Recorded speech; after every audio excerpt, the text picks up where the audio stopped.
Municipal ఎన్నికల వేళ Dubbaka BRS పార్టీకి ఎదురుదెబ్బ తగిలింది. బీఆర్ఎస్ పట్టణ అధ్యక్షుడు వంశీకృష్ణ ఆ పార్టీకి రాజీనామా చేశారు. కుక్కకు టికెట్ ఇచ్చి గెలిపించుకుంటా కానీ నీకు టికెట్ ఇవ్వను అని మున్సిపల్ మాజీ చైర్పర్సన్ గన్నే వనితారెడ్డి మాటలతో తీవ్ర మనస్తాపం చెంది ఈ నిర్ణయం తీసుకున్నట్టు తెలిపారు. ఎంపీ రఘునందన్ రావు సమక్షంలో బీజేపీలో చేరారు.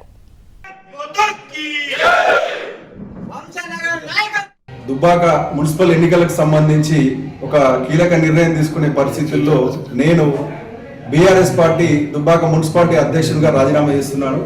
నేను ఈ రాజీనామా ఇప్పటి నుంచే ఆమోదం వస్తుంది. నాకు ఆ పార్టీతోటి నాకు సంబంధం లేదని చెప్తున్నా. ఎందుకంటే గత 3 రోజులుగా కొన్ని పరిణామాలు నన్ను నా కుటుంబాన్ని తీవ్రంగా కలిసివేసినాయి. ఇదేదో కౌన్సిల్ టికెట్ కోసమో ఎన్నికల కోసమో గెలవడం కోసమో కాదు, ఆత్మ గౌరవానికి సంబంధించిన విషయంగా నేను భావిస్తున్నా. ఎత్తుకున్నట్టు అభివృద్ధి చేసుకున్న వాటిని ఒకటో వార్డు ఆయనకు ఆ సిట్టింగ్ ఆయనకు టికెట్ వారేసారు.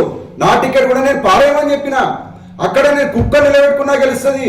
నేను అట్లా చేసిన అక్కడ అంటే ఈ కుక్కను కాదలుచుకోలేదు. నాకు టికెట్ కోసమో లేకపోతే పార్టీ కోసమో రాజకీయాల కోసమో నేను లేను. ఒక ఆవేశంగా తీసుకున్న నిర్ణయం కాదు, ఆత్మ గౌరవానికి సంబంధించిన విషయం.